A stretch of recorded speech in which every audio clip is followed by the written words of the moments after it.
अस्सलाम वालेकुम students. I hope आप सब लोग ठीक होंगे, खैरियत से होंगे। पिछले लेक्चर्स में हमने यूनिट नंबर 1 की एक्सरसाइज 1.1 के क्वेश्चन आंसर सॉल्व किए और साथ जो उसका बेसिक कॉन्सेप्ट्स थे उनके बारे में पढ़ा। आज हम एक्सरसाइज 1.2 पे जाने से पहले उसके जो कुछ बेसिक कॉन्सेप्ट्स हमें दिए हुए हैं बुक में उनको पहले स्टडी करेंगे ताकि आगे हमें किसी किस्म की कोई भी डिफ़िकल्टी ना हो। जैसे कि यहाँ पे हमें दिया गया है टाइप्स ऑफ मैट्रिसेस। इसमें हमारे पास रो मैट्रिक्स, ये तो जैसे हमने पहले भी पढ़ा था। रो मैट्रिक्स कौन सी होती है? जो एंट्री हॉरिजॉन्टल फॉर्म में होती है। जो भी एंट्री हमारे पास किसी भी नंबर्स की हॉरिजॉन्टल यानी इस फॉर्म में होगी वो हमारे पास रो मैट्रिक्स होगी। अब यहाँ बुक में क्या लिख रहे हैं? Matrix is a row matrix if it has only one row. Row matrix हमारे पास क्या होती है? जिसमें सिर्फ हमारे पास एक रो हो। ये देखें, अब ये सिंगल रो है ना, ये एक रो है, तो हमारे पास ये मैट्रिक्स का ऑर्डर क्या बनेगा? 1 रो और 3 कॉलम, क्योंकि ये एक रो है और कॉलम हमारे पास 1 2 3। ये मैंने पहले भी आपको बताया, इसलिए मैं भी आपको सिर्फ बुक पे करवा रही हूँ, क्योंकि ये मैंने इन डिटेल पहले कुछ लेक्चर्स में आपको बताया है। आगे एक और एग्जांपल दी हुई है हमारे पास, m इक्वल्स टू 1 और -1। इसमें हमारे पास 1 रो और 2 कॉलम्स, तो ये 1/2 का मैट्रिक्स है। आगे हमें बताया हुआ है कॉलम मैट्रिक्स। कॉलम मैट्रिक्स क्या होता है हमारे पास? जैसे कि मैंने पहले भी आपको बताया था, जितने भी नंबर्स हमारे पास वर्टिकल एंट्री में होते हैं, यानी इस तरह देखें वर्टिकल एंट्रीज में, वो हमारे पास होते हैं कॉलम मैट्रिक्स। अभी बुक में क्या कह रहे हैं? Matrix is a column matrix if it has only one column. Column matrix हमारे पास क्या होगी? जिसमें हमारे पास सिर्फ एक कॉलम होगा, यानी जैसे ये एक कॉलम है, ठीक है। इसमें रोज़ कितनी है और कॉलम्स कितने हैं? आप देखते हैं, एक रो है और एक हमारे पास दो रोज़ हैं और एक कॉलम है, ठीक है। ये दो रोज़ हैं, एक ये और एक ये, दो रोज़ हो गई और एक कॉलम हो गया, ये एक कॉलम है। और n इक्वल्स टू 2 0 1, इसमें हमारे पास 3 रोज़ हैं, 1 2 3, और कॉलम कितने हैं?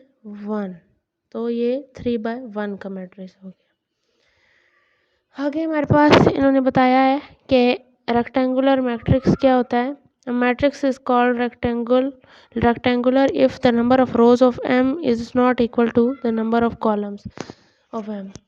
अब हमारे पास अगर एक मैट्रिक्स ऐसा गिवन है, रेक्टेंगुलर मैट्रिक्स वो होगा जिसमें नंबर ऑफ रोज और नंबर ऑफ कॉलम्स आपस में इक्वल नहीं होंगे। जैसे कि यहाँ पे देखें, ये हमारे पास रोज हैं और ये कॉलम्स हैं। रोज़ हमारे पास कितनी है? 1 2 3, ये रोज़ हैं। कॉलम कितने हैं? 1 2, तो ये 3/2 का मैट्रिक्स है। सही है, देखें, in the order of A is 3/2। तो ये हमारे पास रेक्टेंगुलर मैट्रिक्स है।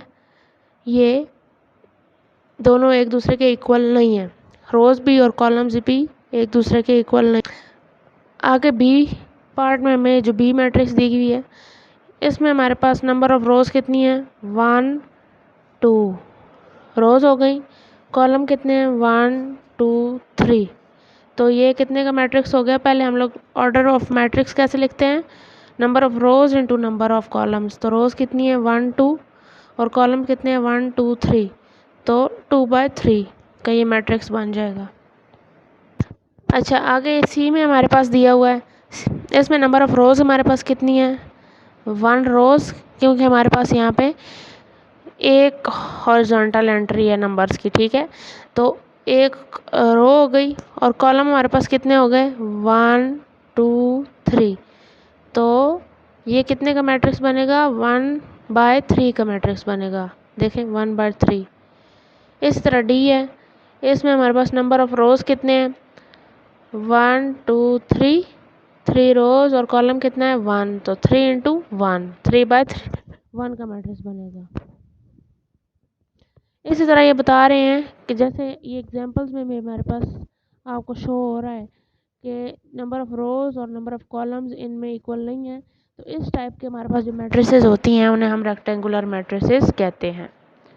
आगे स्क्वायर मैट्रिक्स दी हुई है। स्क्वायर मैट्रिक्स हमारे पास वो होती हैं जिसमें नंबर ऑफ रोज हमारे पास कॉलम के यानी नंबर ऑफ कॉलम्स के इक्वल होती है। नंबर ऑफ रोज क्या है हमारे पास इधर, ये एक रो, ये दूसरी रो, ये एक कॉलम और ये दूसरा कॉलम, तो 2 बाय 2 की हो गई।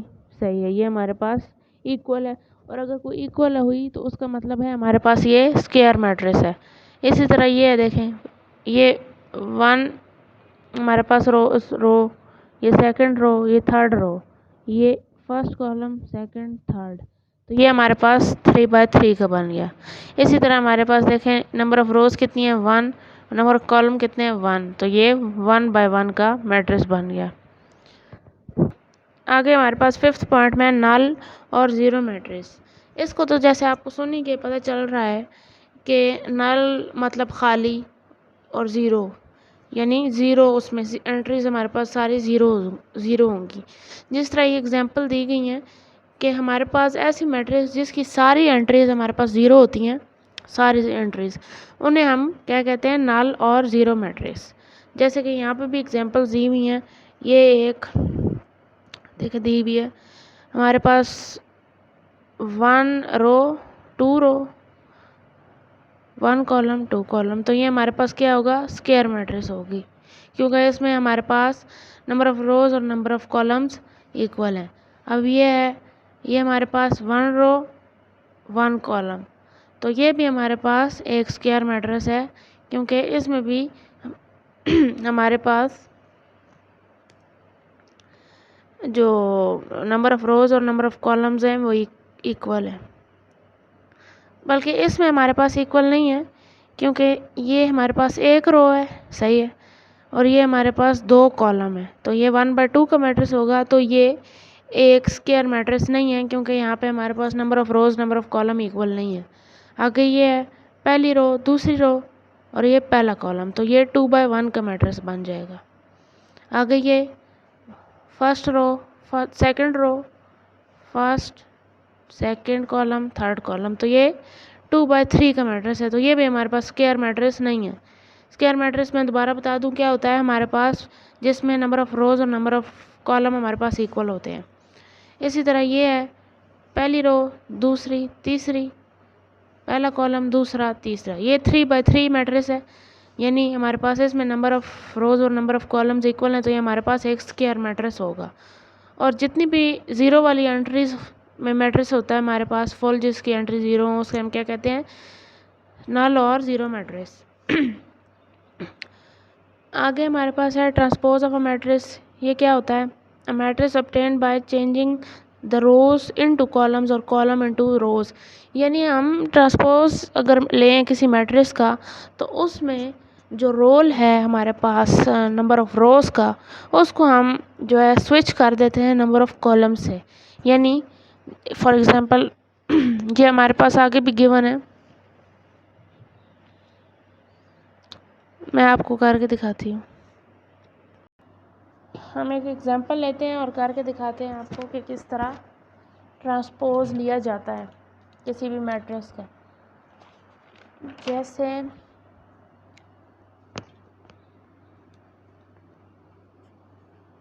ट्रांसपोज ऑफ अ मैट्रिक्स, एक एग्जांपल लेके देखते हैं, फिर आपको मैं बताती हूँ। जैसे हमारे पास यहाँ पे बुक में एक एग्जांपल दी हुई है, a इक्वल्स टू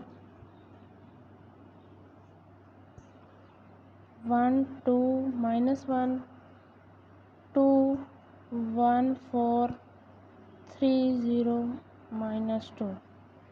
अब अगर हमें ये एग्जांपल दी जाए, ये क्वेश्चन दिया जाए कि सॉल्व करें और इसका बताएं हमें कि ट्रांसपोज क्या आएगा, तो हम सबसे पहले तो ट्रांसपोज लिखने के लिए हमारे पास जो एक स्पेसिफिक सिंबल है इस्तेमाल होता है।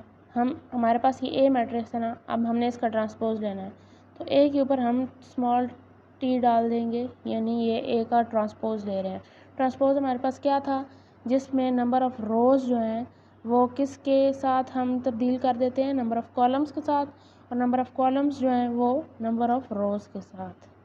अब हमारे पास ये पहला कॉलम है, ठीक है जी। इसको हम रोज़ में कन्वर्ट कर देंगे, यानी इसको हम रोज़ में लिख देंगे 1 2 -1। अब दूसरा कॉलम है, ये दूसरा कॉलम है ना, इसको हम चेंज कर देंगे रोज़ में 2 1 4। ये तीसरा कॉलम है, इसको हम चेंज कर देंगे रो में।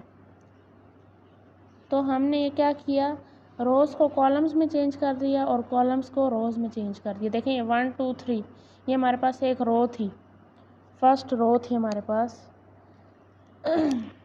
ये हमारे पास फर्स्ट रो थी, ये सेकंड रो थी, 2 1 0 हमारे पास सेकंड रो थी, -1 4 और -2 हमारे पास थर्ड रो थी। अब जब हमने ट्रांसपोज लिया 1 2 3 जो कि फर्स्ट रो थी, अब हमारे पास ये फर्स्ट कॉलम में कन्वर्ट हो गया,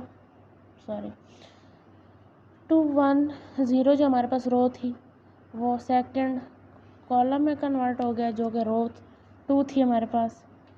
और -1 4 -2 जो कि हमारे पास रो थी थर्ड, वो चेंज हो गई कॉलम 3 में। आई होप आपको ट्रांसपोज का कॉन्सेप्ट क्लियर हो गया होगा कि हम इसमें रोल स्विच कर देते हैं, कॉलम्स का रो के साथ और रो का कॉलम के साथ। एक और एग्जांपल कर लेते हैं, जैसे हमें दी हुई है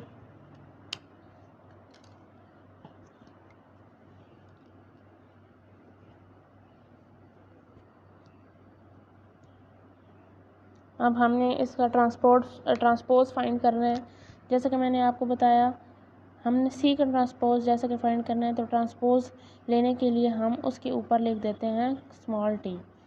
अब हमारे पास ये 0 1 एक फर्स्ट रो है, 0 और 1 हमारे पास कॉलम है, तो इसको हम कन्वर्ट कर देंगे कॉलम में, क्योंकि ये हमारे पास फर्स्ट रो है। सही है।